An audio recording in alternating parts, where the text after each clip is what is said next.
Salut et bienvenue sur le podcast d'Expat Families. Aujourd'hui, on se retrouve pour un monologue. Ça fait très longtemps que j'avais pas enregistré de monologue. Mais par contre, depuis, je me suis améliorée avec mon edit. Donc du coup, je vais vous mettre un petit fond de jazz qui va démarrer maintenant. Et c'est parti.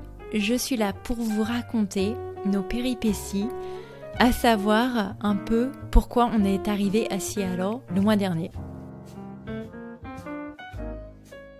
Donc, avant d'en arriver là, je vais recontextualiser un peu ma vie, ça va pas me faire de mal.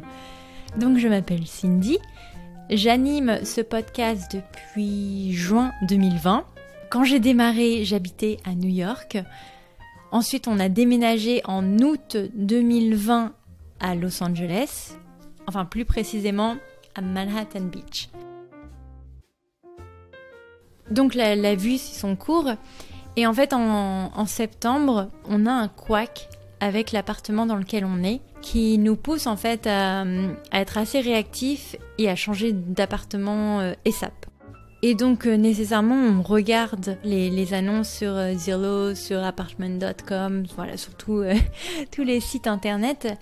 Et en fait, on se rend compte que le marché a sacrément évolué depuis l'année dernière et les prix sont exubérants, c'est ridicule. Et donc, en fait, on s'est dit, waouh, donc ça se trouve, on va peut-être pas pouvoir rester à Los Angeles, en fait. Et c'est là, en fait, qu'est là et est arrivée toute cette conversation qui a duré 1 mois. Mais vraiment, une conversation qui a duré 1 mois sur ces back and forth, c'est-à-dire on reste, non finalement on part, non finalement on reste, jusqu'à vraiment la semaine avant.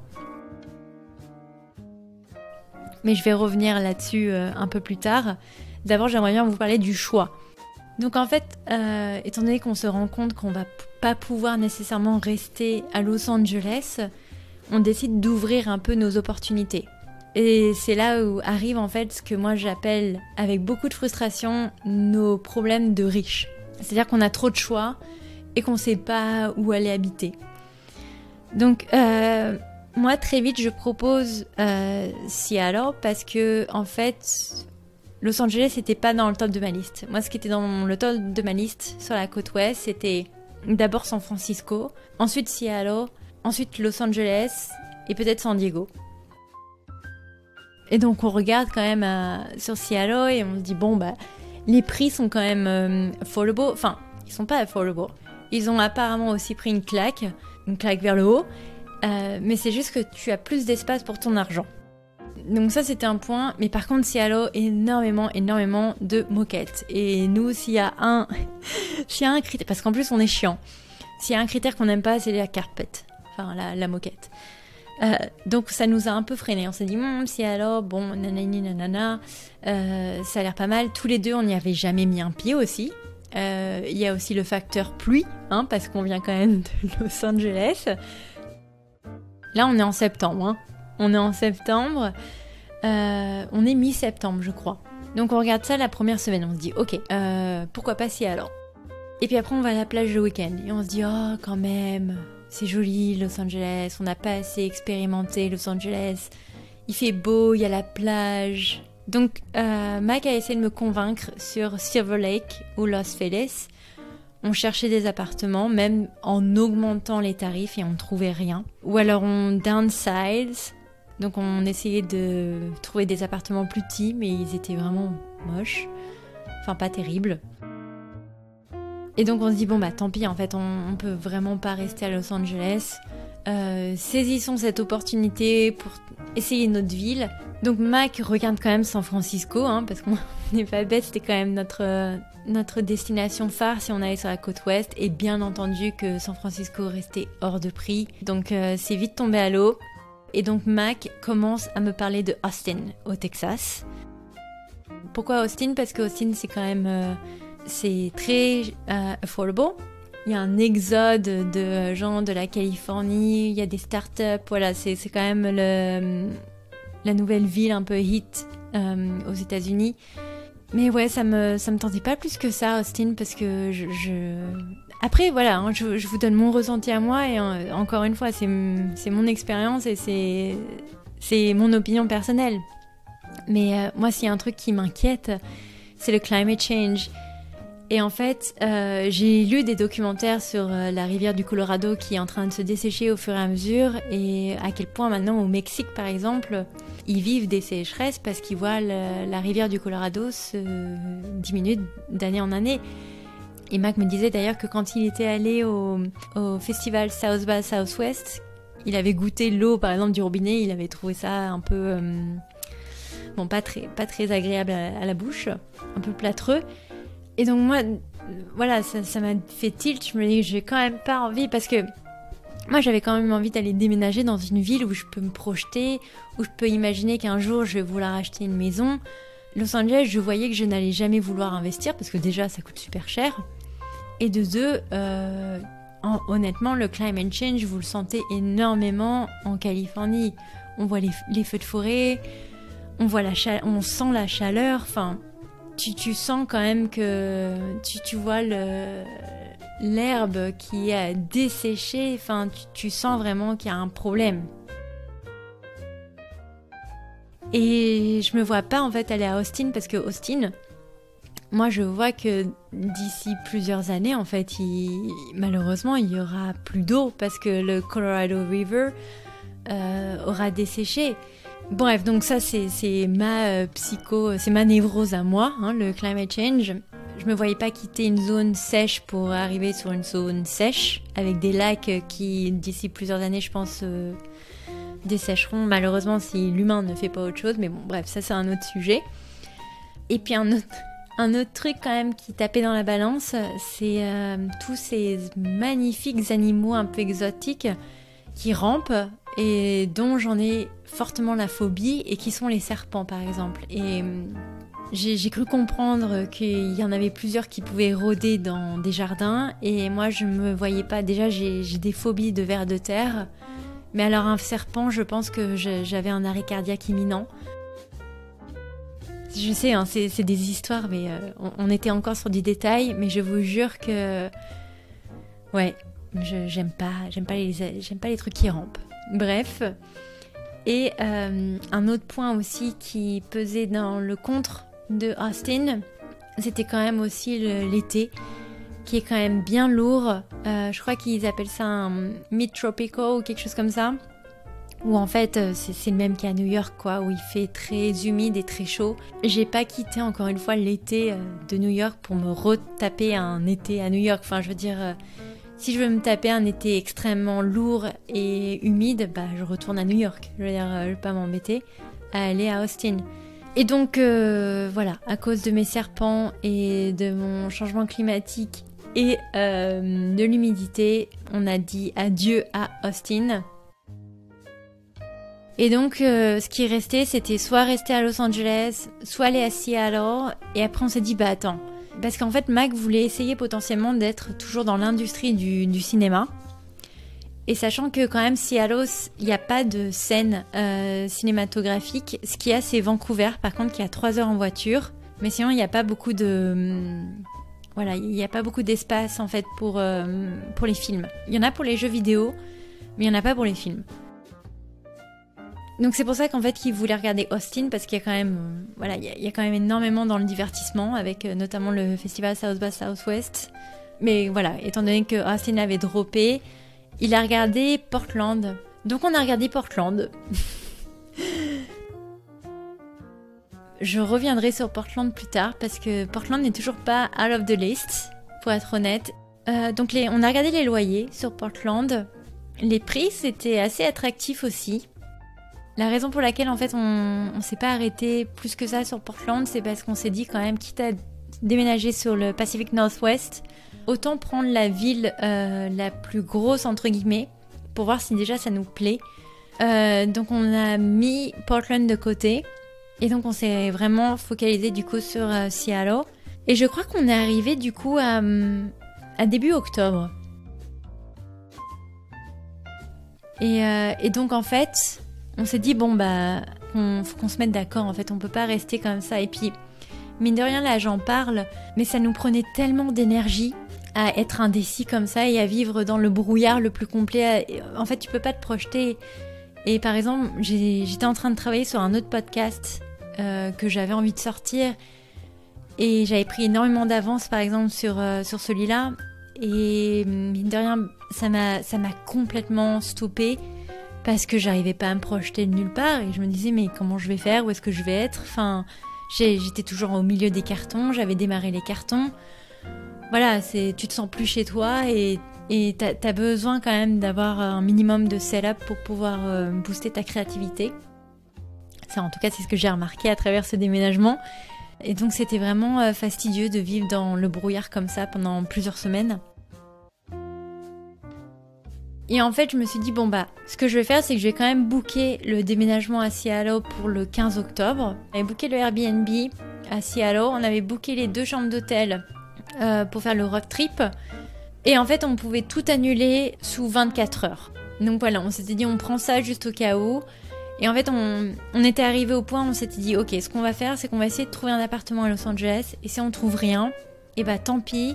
Dans tous les cas, il fallait tout packer. Donc tant pis, on pack tout. Et on partira à Seattle si on trouve rien à Los Angeles. Donc Mac a visité je sais pas combien d'appartements. On en était tombé sur un qui était moins cher que ce qu'on payait, mais beaucoup plus petit. Et en fait, en remplissant l'application, on s'est rendu compte qu'en fait, on n'avait pas envie de cet appartement et que peut-être on était en train de s'entêter pour rien et pour pas nécessairement vouloir rester à Los Angeles. Et c'est comme ça qu'on a dû absolument tout rusher. La dernière semaine à tout mettre dans des cartons, à essayer de vendre un maximum de trucs sur Facebook Market, ce genre de choses, pour que les mecs arrivent le vendredi pour prendre tous nos meubles et tout ça et qu'on parte en fait à Seattle. Ce qui était quand même assez dingue quand on y repense. Maintenant qu'on s'était décidé à la dernière minute sur la destination, je vais vous présenter un peu la façon dont on avait organisé le voyage. Donc, le but, c'était d'aller le plus rapidement possible à Seattle, de ne pas passer par les côtes californiennes, tout ça. Le but n'était pas de faire du tourisme, le but était d'être rapide et efficace et arriver à Seattle. Donc, on est parti le vendredi. Le but, c'était d'arriver un tout petit peu en dessous de Sacramento parce qu'on savait qu'on allait se taper du trafic en sortant un vendredi après-midi de Los Angeles. Donc, on voulait pas trop en mettre la première journée. Ensuite, le samedi, de rouler comme des cochons jusqu'à à 1 heure de Portland. Et ensuite, le dernier jour, finir le reste jusqu'à Seattle. Donc voilà, c'était comme ça qu'était structuré le voyage, en sachant qu'on se relayerait sur la conduite. Donc il y en aurait un qui conduirait et l'autre qui serait soit dans le siège passager, soit à l'arrière avec les enfants. En sachant que les 2 enfants sont toujours dans un siège auto. Et donc il n'y a pas beaucoup de place au milieu, en sachant qu'il y a le chat qui est par terre sous Alice. Donc en fait, quand on part le vendredi, on commence à loader la voiture. Et en fait, on se rend compte qu'on va pas avoir beaucoup de place. Donc on en met sur le passager avant, on en met partout. Donc vraiment, il reste de la place pour la personne qui conduit et un tout petit peu pour la personne qui est à l'arrière avec les enfants. Donc nous voilà sur la route, sachant que j'avais drogué mon pauvre chat l'heure avant, donc il miaulait un peu, mais ça avait l'air d'aller. Donc nous voilà en route, dans un périple qui va durer 3 jours. Autant vous dire qu'on est quand même un peu stressé avec Mac. Donc il démarre la conduite. Je pense qu'on a roulé 5 heures ce jour-là. Et bien entendu, avec 2 enfants, autant vous dire qu'on a dû s'arrêter. Surtout que Alice, je lui donnais encore de mon lait. Par contre, un truc que j'avais acheté et que je recommande, c'est que je lui donnais mon lait, mais je le mixais en fait avec de la formule. Et donc ce que j'avais acheté, c'était un plug pour la prise là, de cigarette pour aller sur mon tire-lait. Et donc en fait, je tirais mon lait dans la voiture. En tout cas, pour les nanas qui allaitent et qui n'ont pas envie de s'arrêter sur la route parce qu'il faut allaiter l'enfant toutes les 3 heures ou quelque chose comme ça. Nous, ça a bien fonctionné le tire-lait avec la prise pour la prise au cigare là, donc ouais, c'était une belle surprise ce truc-là.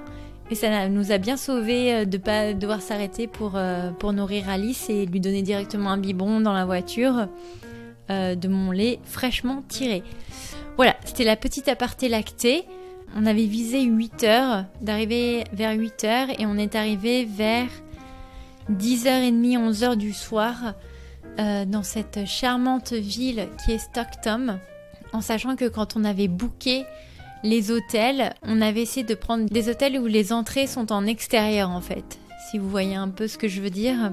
Et j'avais regardé celui-là à Stockton, qui avait des revues correctes sur Google.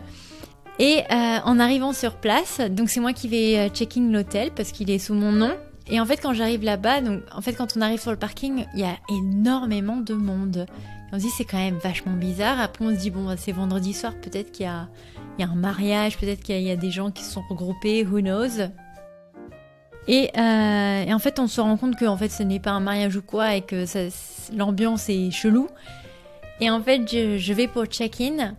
Je m'en rends pas compte de suite parce que je me dis oh c'est la nuit, peut-être que le mec il est derrière un guichet parce que c'est l'accueil de nuit, enfin je me pose pas trop de questions, bien que je vois un poster qui explique que les êtres humains ne sont pas n'ont pas de prix sur leur tête, et que si vous voyez quelqu'un qui essaye de se vendre, appelez ce numéro.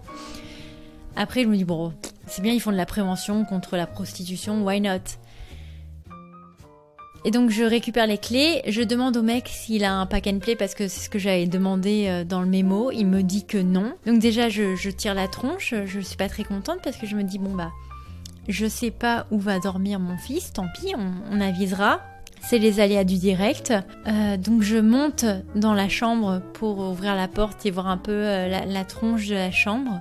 De là émane une odeur extrêmement particulière et atypique de tabac froid, mais surexposé par du Airwick. Je sais pas, enfin c'est comme si vous veniez de fumer 3 cartouches de cigarettes et que vous essayez d'atténuer l'odeur avec 3 bouteilles de Airwick. Voilà, donc je me demande, je sais que Mac est très picky. Et je me dis, il va pas être content quand il va remonter avec les enfants. Donc j'allume la lumière et je m'en vais pour descendre vers la voiture. Je vois qu'il y a du monde dehors qui s'agite. Je vois Mac qui sort de la voiture, Pierre, sachant qu'il est tard, encore une fois, il est 10h30, 11h. Donc je vois qu'il sort Pierre de son siège auto et Alice, je vois qu'il prend Alice dans son siège. Et je vois monter avec les enfants. Et dans l'escalier, je lui dis, par contre, be aware, ça va pas, tu vas pas être content. Je crois que je fais un wording comme ça, je fais, you're not gonna be happy. Et en fait, je descends en fait pour aller récupérer le pack and play parce que notre but c'était de demander dans les hôtels un pack and play et nous d'avoir notre pack and play pour qu'on puisse mettre Pierre dans un et Alice dans l'autre. Et donc je vais dans la voiture pour aller récupérer le pack and play et je vois un mec dans le parking qui me regarde un peu étrangement et pas de manière humaine, plus comme un boucher. Et ça me met pas dans une bonne ambiance. Mais bref, je décide de me dire bon, je passe outre. Je monte vers la chambre avec mon pack and play et mon matelas. On était en chambre 416, je m'en rappellerai. Hein. Je pense que ça rêve. Voilà, c'est le genre de moment qui reste gravé in fine dans notre mémoire. Et je vois la chambre 412 qui ouvre la porte, qui entrouvre la porte, et je vois cette femme qui va en fait pour fumer sa cigarette à la porte, pour pas ne fumer dans sa chambre, bien entendu. C'est vrai que ouvrir la porte nécessairement ça veut dire que tu fumes à l'extérieur, mais voilà, elle était brièvement dénudée, avec des talons hauts. Ma foi, c'est pas mon style vestimentaire. J'ai vite compris que j'ai vite compris sa profession et ça m'a pas emballé plus que ça. Du coup, j'ouvre moi ma chambre, je vois mon mari et mes 2 enfants. Et Mac qui me dit avec beaucoup d'honnêteté, on ne va pas pouvoir rester ici cette nuit. Chose que je comprends bien entendu, mais ce à quoi il me rajoute qu'il a fait une inspection un petit peu plus rigoureuse de la chambre et qu'il y a un trou de balle dans le miroir de la chambre qui me montre avec bonté. Que j'accepte, que je regarde et que je me dis c'est vrai qu'il y a un trou de balle dans la chambre. Du coup je m'empare un peu de la situation pour regarder le mur adjacent à ce trou et c'est vrai que j'imagine un peu des traces qui restent sur le mur adjacent et c'est vrai que je me dis oui on ne va pas en effet pouvoir rester dans cette chambre ce soir, c'est-à-dire que soit on reste et qu'on se fait peut-être laminer, ou alors soit notre voiture qui a été épiée en bas quand j'ai ouvert le coffre et que le mec me regardait. En fait, c'est soit on se fait vandaliser la voiture et qu'on se fait tout prendre, soit nous, on se fait canarder à un moment ou un autre. Donc en fait, on décide de reprendre nos enfants et le pack and play et de redescendre en fait dans la voiture. Et je dis à Mac, parce que Mac était prêt vraiment à partir direct, et je lui dis non mais quand même, je viens de payer pour ce maigre lot, je vais quand même aller demander une refund, un remboursement. Donc me voilà partie à la conciergerie. Et je dis au mec que c'est pas possible son truc parce que j'ai vu une prostituée en chambre 412, ça pue le tabac froid, ça pue la cigarette alors qu'on a demandé une chambre non-smoking et qu'il y a un trou de balle quand même dans le miroir. Je veux dire, à un moment donné, je ne peux pas garder mes enfants dans ce milieu non sécurisé, clairement. Et le mec n'a même pas cherché à se justifier. Il a tapoté sur son ordinateur et il m'a dit bah voilà, je viens de processer à votre remboursement. Et je lui ai rendu la carte et on est parti. Donc du coup, Stockton, je recommande pas nécessairement. En tout cas, si vous voulez, hein, si ça vous intéresse le nom de l'hôtel, sachez qu'en tout cas, il n'est pas family friendly. Et il ne faut pas nécessairement se fier aux évaluations qui sont payées sur Google. Voilà, si je peux vous offrir ce conseil. Par contre, autant vous dire qu'on était vraiment très inquiets pour la suite de la nuit. Et aussi pour un hôtel similaire qu'on avait à Roseburg, dans l'Oregon, qui était à 1 heure de Portland. Bref, donc nous revoilà avec nos enfants complètement épuisés dans la voiture. Et nous voilà à essayer de trouver un nouvel hôtel pour la nuit. Parce qu'il faut savoir que c'est quand même aussi très compliqué de trouver des hôtels pet-friendly. Ce serait un autre sujet si on n'avait pas été avec le chat, mais le chat rajoute quand même une sacrée problématique. Donc je trouve un hôtel comme ça sur un site tierce type Expedia. Et en fait, quand j'appelle l'hôtel pour leur dire on arrive, est-ce que vous avez un pack and play, la nana me dit il doit y avoir une erreur sur le site en question parce qu'on est complètement booké pour ce soir et il n'y a aucune chambre de vide. Du coup, je vais les contacter pour que vous ayez un remboursement. Et donc, je la remercie de sa gentillesse. Mais autant vous dire que le stress commence à monter parce qu'il commence à être tard et on n'a rien en fait. Et donc, Mac me dit bon, bah tant pis, je vais conduire jusqu'à. Sachant que Mac avait conduit quand même toute l'allée, là, so far de Los Angeles à Stockton. Et il me dit non mais écoute, on va monter jusqu'à Sacramento et là-bas il y aura plus d'hôtels et puis on va trouver un hôtel et on restera là-bas et puis ce sera 45 minutes déjà de moins pour demain matin. Et donc moi sur l'allée j'essaye de trouver un hôtel, sachant que bien entendu comme les enfants sont épuisés, Pierre il hurle à la mort dans mon oreille, Alice est en train de pleurer. le chat, n'ayant plus de drogue qui fasse effet, commence à miauler. Je crois que vous vous rendez pas compte l'état de stress dans lequel je suis. Et je dis à Mac, il faut que tu t'arrêtes parce que là, je ne peux plus. Je crois que j'ai une crise de nerfs à ce moment-là. Et je lui ai dit, de toute façon, là, c'est rien qu'on conduise vu qu'on ne sait pas où on va. Ou alors, je sais pas, tu te débrouilles. Pendant que tu conduis, tu essayes de trouver un hôtel. Là, pour moi, actuellement, je suis incapable de réfléchir et de trouver un hôtel. Sachant qu'à chaque fois que j'en appelle un, il est booké. Et finalement, Mac appelle un hôtel qui est booké, mais qui, comme c'est des chaînes d'hôtels, qu'ils ont un autre hôtel, Downtown Sacramento, qui ont peut-être un truc disponible. Donc du coup, elle appelle la personne lui dit, ok, il y a une chambre. Donc du coup, c'est combien ? Bah, c'était genre, je crois que c'était 2 fois plus cher que ce qu'on avait estimé à Stockton, prostituée en moins. Et donc, du coup, étant dans tous les cas désespérés à trouver un truc, on se dit, bon, bah tant pis, on le prend. Et donc, nous voilà arrivés à Sacramento. Je crois qu'il était 1h ou 2h du matin. Ils n'avaient pas de pack and play, bien entendu. Et on se dit, tant pis, on a 2 lits queen size, je crois, dans la chambre. Donc, Pierre, on va le molletonner autour de coussins. Et on mettra Alice au milieu. Et puis ça va aller. Mais non, mine de rien, donc du coup ça c'est quand même... c'est bien fini, on a trouvé. Les lits étaient confortables, on a réussi à dormir un petit peu. Le lendemain, on a essayé de trouver un petit déjeuner autour, mais tout était fermé. Donc ça c'était pas terrible.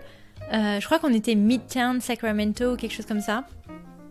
Donc on s'est arrêté quand même Downtown Sacramento, enfin le Old Sacramento, là où il y a un musée de trains. Parce que Sacramento, c'est quand même la capitale de la Californie et ils sont connus pour leurs trains.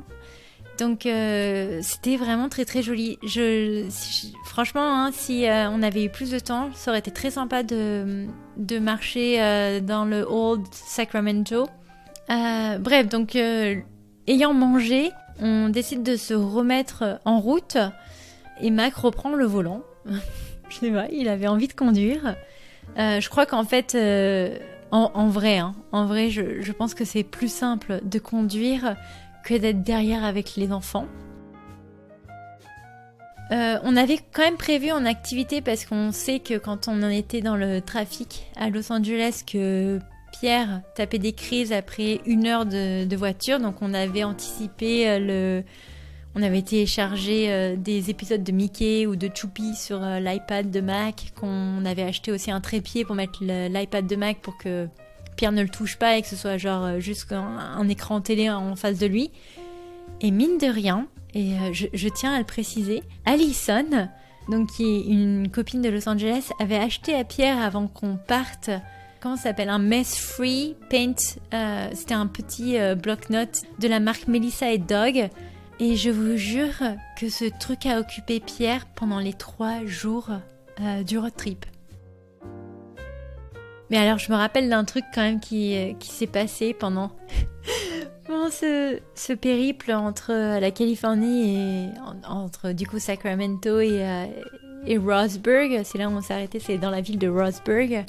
Il y avait un truc qui faisait bip dans la voiture, mais genre un bip insupportable toutes les 3 minutes. Et en fait, parfois, nous, la console de notre voiture a quelques petits bugs parfois, et on se dit quand même, c'est quand même bizarre que ça bug autant. Et je vous jure que ça a duré comme ça pendant 1 ou 2 heures à entendre un bip continu toutes les genre 30 secondes. Bip, bip. Et c'était insupportable, qu'on se le dise. Avoir un truc qui bip toutes les 30 secondes, c'est insupportable. Et donc, je regarde en ligne, on essaye tout. On change les trucs, on éteint la console, on reset la console, on s'arrête, on regarde la voiture, il n'y a rien. Enfin, il y a rien qui laisse... Il n'y a pas de petit écran orange ou rouge qui est affiché sur le... Comment ça s'appelle ? Sur le truc là du conducteur. Voilà, c'est pour vous donner un peu mes notions de conduite, hein. J'ai le vocabulaire. Bref, Donc du coup, j'en viens quand même à appeler l'assistance en ligne Mazda, d'ailleurs avec des employés très très sympas qui sont vraiment prêts à vous aider à tout moment de jour comme de la nuit. Et donc après, je pense 1 heure de bip bip, je me dis non mais c'est bon, je vais appeler et puis demain il faudra qu'on s'arrête et qu'on aille dans un concessionnaire Mazda pour aller voir ce qui se passe quoi. Et donc je me voilà à appeler l'assistance en ligne Mazda, à donner le numéro, où est-ce qu'on est situé, qu'est-ce qui se passe. La nana essaye en fait, pendant que je lui parle, essaie de trouver un concessionnaire pour qu'on aille voir en fait ce qui se passe et pour s'assurer que c'est pas un danger imminent dans la voiture. Et au même moment, Mac me dit regarde par terre, ça doit être le truc de monoxyde de carbone que j'ai laissé dans la voiture. Je suis avec la nana au téléphone, un peu énervée du coup par le bip bip incessant, et Mac qui me dit ah regarde ci, regarde ça, genre, ça va, je gère déjà les gamins, en plus du téléphone, en plus du bip bip, ça va. Et mais c'est bien, ça nous a permis un peu de tester notre couple et notre patience, surtout l'un pour l'autre. Et je lui dis qu'il me gonflait un peu avec son regarde par terre, regarde par terre. Je regarde par terre et en fait Mac avait acheté un testeur au monoxyde de carbone que vous pluguez en fait dans une prise électrique chez vous. Et en fait quand vous unpluguez le truc mais que vous n'enlevez pas les batteries, le truc se met à faire des bip bip faramineux. Et en fait, c'était ça. Et donc, je me sens tellement bête. Et donc, du coup, je dis à la dame, alors, vous allez me prendre vraiment pour une idiote, et je m'en excuse par avance, mais le truc qui fait bip bip, c'est un test de monoxyde de carbone que mon mari aimait dans la voiture sans enlever les piles. Et c'est la raison pour laquelle on entend un bip bip depuis plus d'1 heure. Je pense qu'il y a un blanc et que la nana me demande si du coup tout va bien. Je lui dis que oui. Et donc on raccroche comme ça. Et voilà, comme on perd 30 minutes au téléphone avec l'assistance de Mazda qui doit nous prendre pour des débiles. Voilà. Donc c'était notre petite péripétie entre Sacramento et Roseburg. Voilà, il nous en fallait une, c'était celle-ci. Du coup, on arrive à l'hôtel un peu plus tard. C'est Mac qui l'avait booké. Donc on arrive sur le parking, il est moins peuplé de monde, donc du coup on se dit bon bah c'est peut-être un bon signe. Mac va check-in et on rentre dans la chambre et la chambre est parfaite, elle est convenable.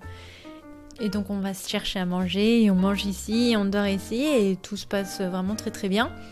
S'il y a un truc par contre que je dois soulever quand même dans l'état de Oregon, c'est que je suis quand même allée... on a parlé quand même de 3 locaux. Et les gens sont vraiment super sympas. Vous voyez, quand on parle un peu du chit-chat à l'américaine, à vite parler à un inconnu quelques minutes. Mais ouais, les gens sont vraiment très très sympas dans l'Oregon. Bref, donc tout se passe très bien. Et nous voilà... reparti sur la route le lendemain après un petit déjeuner continental à l'hôtel qui était correct aussi. Je vous recommande Roseburg, c'était sympa. Bref, c'était une petite ville, ça faisait plaisir, c'était pas très cher.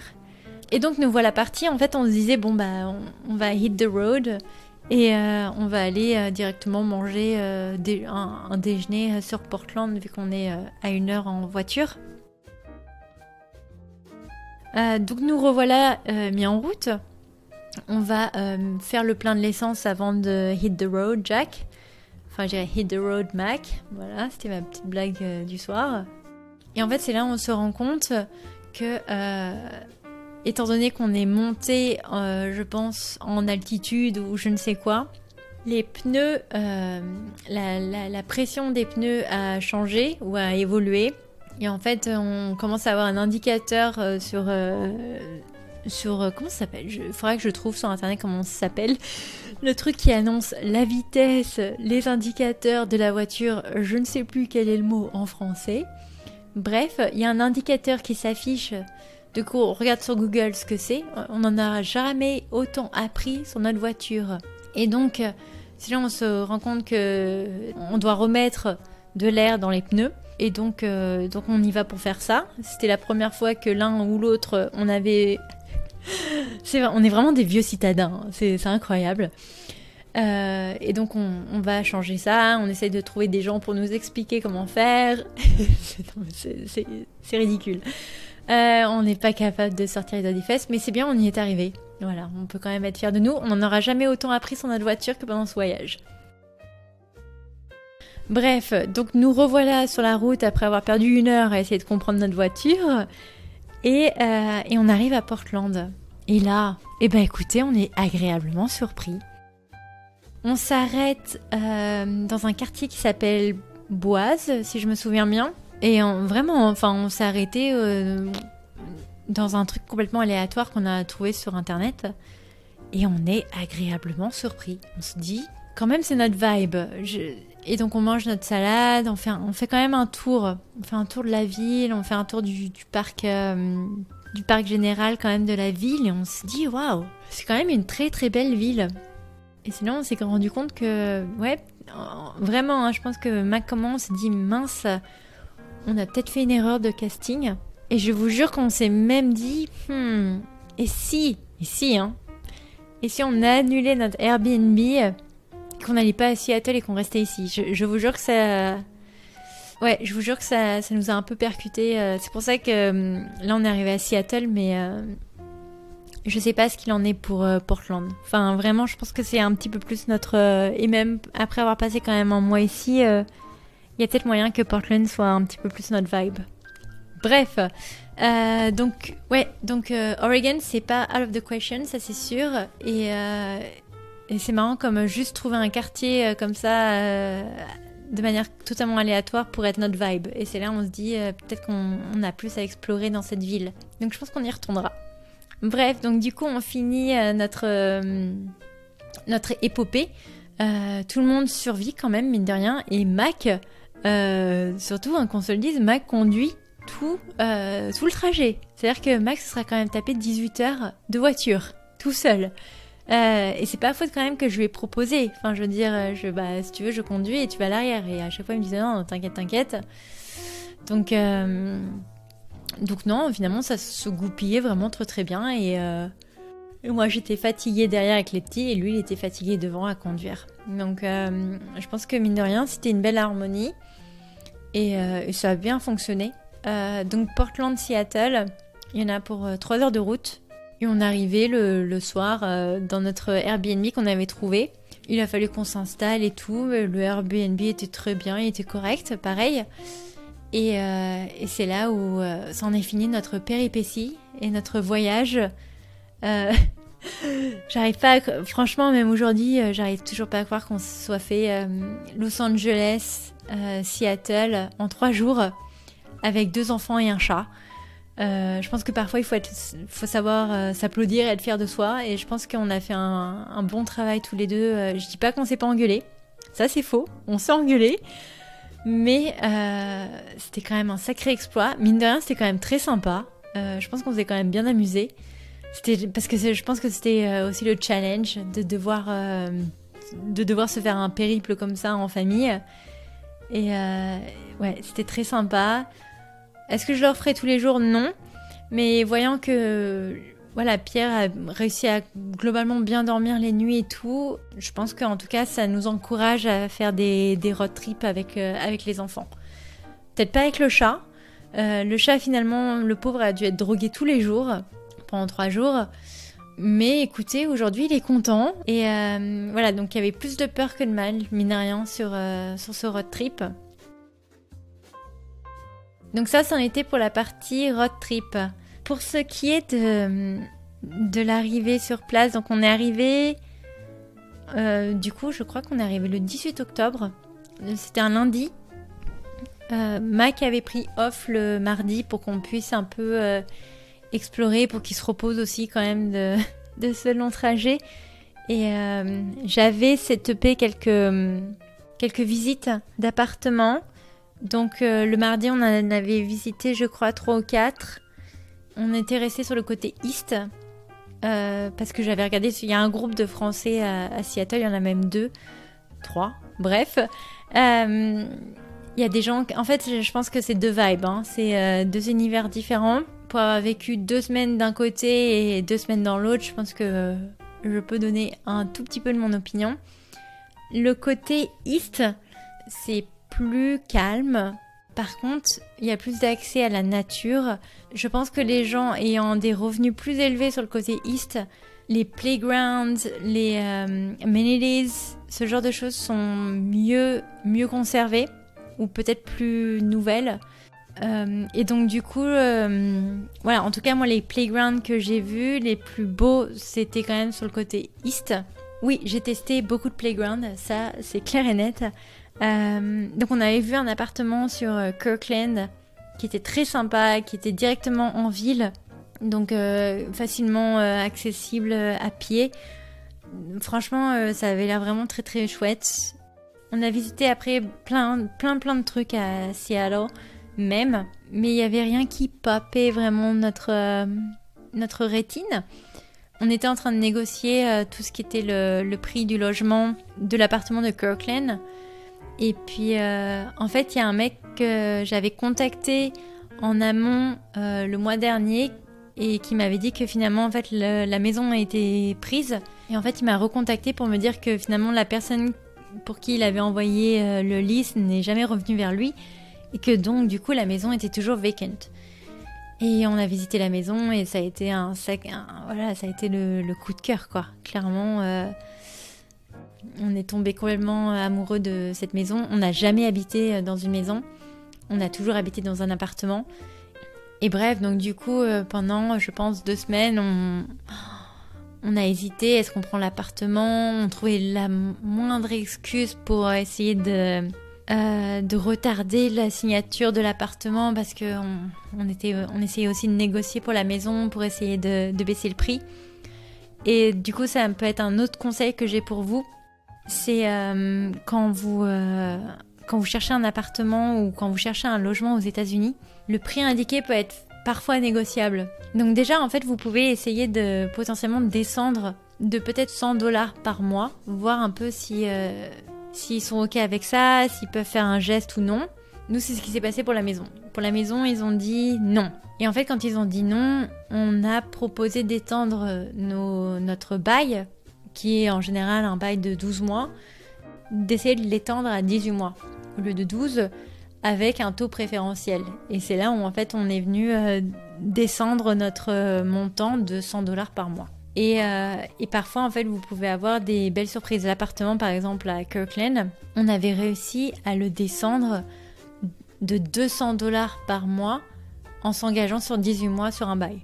Donc voilà, ça c'est le petit point quand même que je voulais soulever de cet épisode, c'est que vous avez toujours une variable de négociation sur votre loyer et il ne faut pas hésiter à le faire. Donc ceci étant dit, on a donc officiellement emménagé dans notre maison. Donc de là en fait, à partir du moment où on a signé le bail, moi j'ai shooté un email à l'entreprise de moving là pour nos meubles et nos cartons en leur disant bon bah voilà les cocos. Moi, je suis prête à recevoir mes meubles à partir du 1er octobre, étant donné que c'est là où on aura les clés de la maison. Et en fait, quand j'avais lu le devis de manière assez rapide et pas très rigoureuse, j'avais vu 15 jours en fait, 15 jours de livraison. Et en fait, c'était pas 15 jours calendar, enfin 15 jours calendrier, je sais pas comment ils disent en français, mais 15 jours calendar, c'était 15 jours ouvrés. Et en fait, on s'en sortait sur 3 semaines. Mais ça, je m'en étais pas rendu compte de suite. Je m'étais rendu compte après plus de 10 jours à attendre mes cartons et à leur dire, à leur shooter un email genre just checking in parce que dans 3 jours, normalement, je suis censée recevoir mes meubles. Et il m'avait répondu non, techniquement, vous avez 10 jours de plus pour recevoir vos meubles. Parce qu'en plus, on avait le 11 novembre qui est férié, qui comptait pas et donc du coup, qui nous transvasait d'un week-end entier. Donc ça a été vraiment la galère parce qu'on a passé plus de 2 semaines dans la maison sans meubles. J'ai envoyé un email en fait de désespoir un matin à 7h du matin, je me rappelle, à la nana de la compagnie de déménagement pour lui dire que c'était pas possible. Et je me rappelle, je lui ai même envoyé une photo de Pierre et Alice dans son siège auto et Pierre par terre avec l'ordinateur surélevé sur une boîte d'Amazon pour leur dire non mais j'ai 2 enfants en bas âge, les gars, je ne peux pas rester 10 jours de plus sans mes meubles quoi. Et je sais pas si ça a impacté ou pas, mais fait est que 2 jours après, j'avais une date de livraison de mes meubles. Donc ça, c'est quand même vraiment très très chouette. Donc on a reçu nos meubles un jeudi matin et le père et la belle-mère de Mac arrivaient pour le Thanksgiving, donc arrivaient pour le lundi suivant. Ça veut dire qu'en l'espace de 4 jours, il a fallu déballer et réassembler un maximum de meubles pour pouvoir accueillir quand même les gens chez nous. Et autant vous dire que ouais, ça a été fatigant, ça a été extrêmement fatigant. Bref, donc maintenant qu'on est quand même installé, il nous reste encore 2-3 cartons et encore 2-3 meubles à aller acheter. Mais globalement, on y est, on est là. Voilà, je récupère un peu de temps pour pouvoir refaire des enregistrements. Et ça, c'est vraiment très très chouette. Avant de quitter Los Angeles, je m'étais quand même lancée dans le projet de faire un nouveau podcast qui s'appelle Anecdotes. Vous pouvez aller le trouver sur Instagram. Il est toujours vide. J'ai vu qu'il y a, je crois, 20 personnes qui l'ont trouvé. Je sais pas. Donc merci à elles. Mais donc j'espère pouvoir lancer ce podcast assez rapidement et vous en dire plus bientôt. Mais voilà ce qui en est pour l'heure. Écoutez, si cet épisode vous a plu, n'hésitez pas à nous laisser des étoiles et des commentaires, notamment sur Apple. Ça nous aide toujours à gagner en visibilité. En attendant, je vous souhaite une excellente semaine et je vous retrouve très prochainement avec un prochain épisode. Ciao ciao!